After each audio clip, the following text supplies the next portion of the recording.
27 ফেব্রুয়ারি পাকিস্তানের defence minister খাজা আসিফ এমন একটা বিবৃতি দেয় যা শুনে বিশ্ববাসীর হোশ উড়ে যায়। তিনি বলেন যে এখন আমাদের মধ্যে খোলাখুলিভাবে যুদ্ধ শুরু।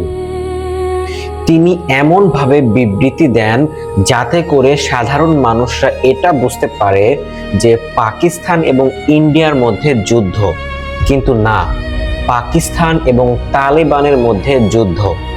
জি, আপনি সঠিক শুনেছেন।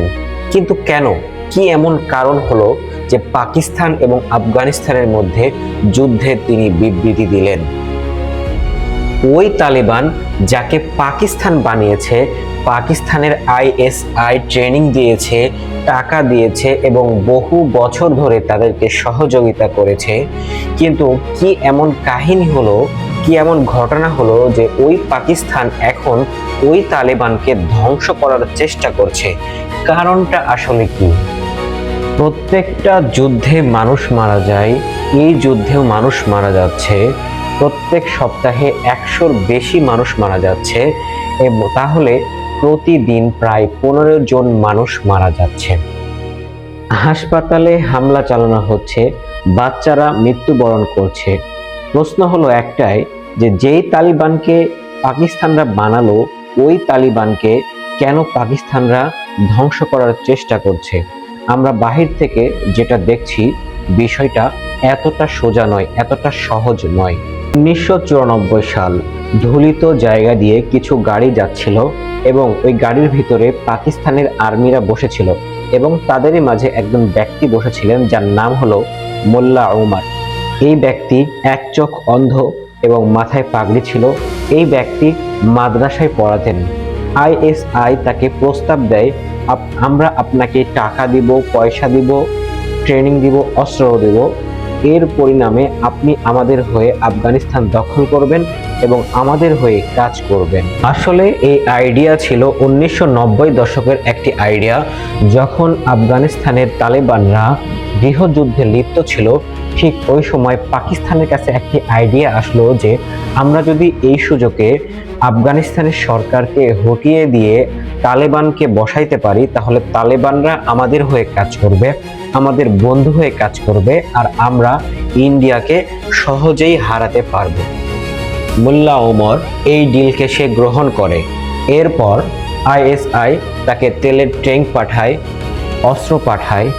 এর কারণে তারা তালেবানরা 2 বছরের মধ্যে কাবুল দখল করে নেয়। ওই সময় শুধু 3টি মাত্র দেশ যারা তালেবানকে দেশ হিসাবে ঘোষণা করে, তার মধ্যে ছিল একটি পাকিস্তান। এরপর 2001 সালে আমেরিকাতে একটি বড় ধরনের হামলা হয়। তারপর আমেরিকার প্রেসিডেন্ট তালেবানকে ক্ষমতাচ্যুত করে। মজার বিষয় হলো, এই সময় পাকিস্তান সরকার আমেরিকার সরকারের সাথে কাজ করছিল, কিন্তু গোপনে পাকিস্তান তালেবানকে ট্রেনিং, টাকা, অস্ত্র সবকিছুই দিচ্ছিল। এই খেলা 20 বছর পর্যন্ত চলতে থাকে। যখন 2021 সালে আমেরিকারা পরাজিত হয়ে চলে যায়, তালেবান ফের সরকার গঠন করে, তখন পাকিস্তানেরা ভেবেছিল যে আমাদের বন্ধু আবার ক্ষমতায় বসেছে। কিন্তু একটা কথা পাকিস্তান চিন্তা করেনি, যেই শক্তি তুমি ধর্ম দিয়ে তৈরি করবে, ওই শক্তি তোমার মন মতো চলবে না। ওই শক্তি এখন পাকিস্তানকে ভুলে গেছে। এরপর গঠন হয় টিটিপি।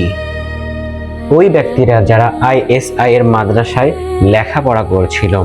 কিন্তু অবাক করা বিষয় হলো, যখন পাকিস্তানেরা আমেরিকার সাথে সাথ দিয়ে তারা কাজ করছিল, তখন এই টিটিপি, অর্থাৎ এদেরকে বলা হয় পাকিস্তানের তালেবান, তখন এরা তাদের বিরুদ্ধে, পাকিস্তানের বিরুদ্ধে কাজ করা শুরু করে। এরপর থেকে টিটিপি এরা পাকিস্তানে রক্তের বন্যা বইয়ে দেয়।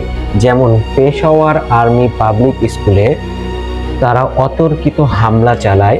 যেই দিন তারা হামলা চালায়, সেই দিন কোনো বাচ্চা খাচ্ছিল, কোনো বাচ্চা খেলছিল, কোনো বাচ্চার মা তাকে টিফিন বেঁধে দিয়েছিল, কেউ বা হাসি তামাশা করেছিল।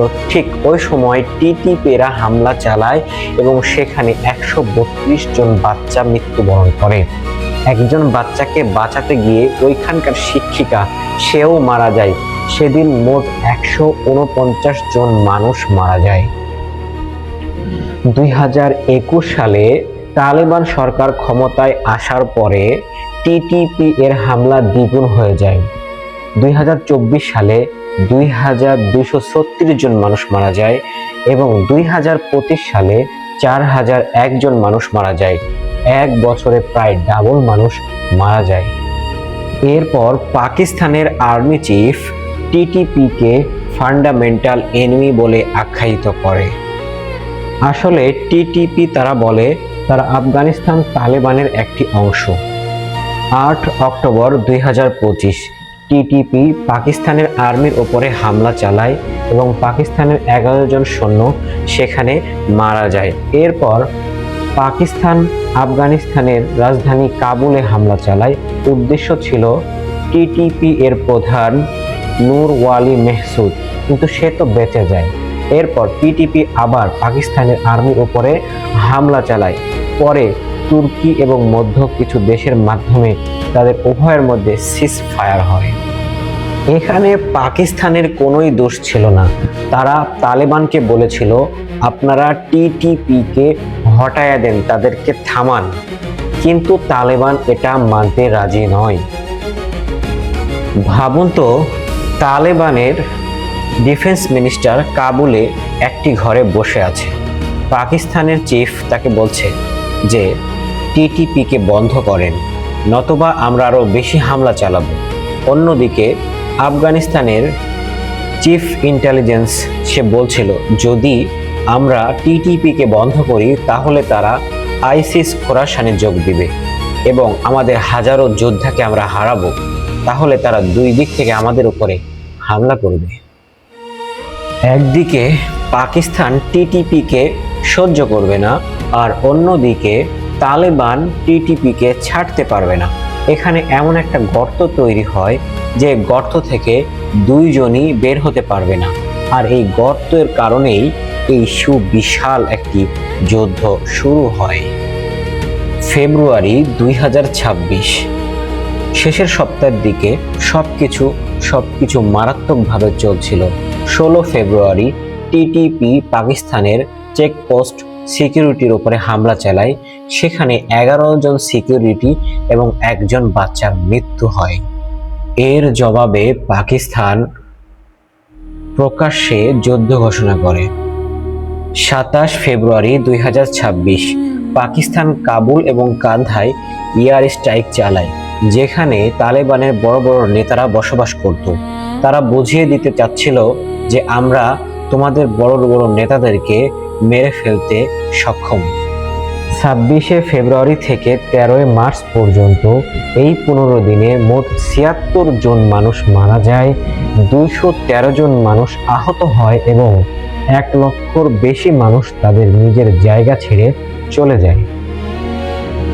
এরপর 16 মার্চ কাবুলের পাশে একটি হসপিটাল ছিল, অমিড এডিশন ট্রিটমেন্ট হসপিটাল। রমজান মাস চলছিল, সেখানে রোগীরা চিকিৎসা নিচ্ছিল, কেউ বা নেশা থেকে বাঁচার জন্য চিকিৎসা নিচ্ছিল, বাচ্চারাও ছিল। ঠিক এই সময় পাকিস্তানের এয়ার স্ট্রাইক আসে এবং এই হামলায় তালেবান সরকার বলে 400 জন মানুষ মারা যায়। পাকিস্তান বলে যে আমরা সন্ত্রাসীদের ওপরে হামলা চালিয়েছি, আমাদের উদ্দেশ্য হসপিটাল ছিল না। কিন্তু ছবিতে দেখা যাচ্ছে যে হসপিটালের বেড, হসপিটালের চাদর এবং হসপিটালের সরঞ্জাম সবকিছু পড়ে আছে। বহির্বিশ্বের নেতারা এদিকে চাপ দেয় যে রমজান মাসে এমন কেন হামলা হবে। তখন পাকিস্তানরা নিরুপায় হয়ে ঈদ পর্যন্ত হামলা বন্ধ করে রাখে। এরপর 26 মার্চ পাকিস্তান আবারও হামলা চালায়। সত্য বলতে এই দুই দেশ হারবেও না, জিতবেও না। তবে পাকিস্তানের এয়ারফোর্স আছে আর আফগানিস্তানের এয়ারফোর্স নাই। আফগানিস্তান চাইলে এয়ারফোর্সের মাধ্যমে তাদের উপরে হামলা করতে পারবে না, কিন্তু পাকিস্তান এয়ারফোর্স তৈরি করে। আবার এইদিকে তালেবানের সাথে সোভিয়েত ইউনিয়ন 10 বছর যাবৎ যুদ্ধ করেছে। এদিকে মার্কিন সেনারা 20 বছর যাবৎ যুদ্ধ করেছে, কিন্তু তারা পরাজয় বরণ করেছে। আপনারাই বলুন যে তালেবানের সাথে পাকিস্তান আদৌ কি পারবে? আর আমরা এটা চাই না। আমরা চাই সর্বপ্রকারের যুদ্ধ বন্ধ হয়ে যাক, সাধারণ মানুষ তার নিজের জীবনকে উদযাপন করুক ভালোভাবে। এটাই আমাদের প্রত্যাশা।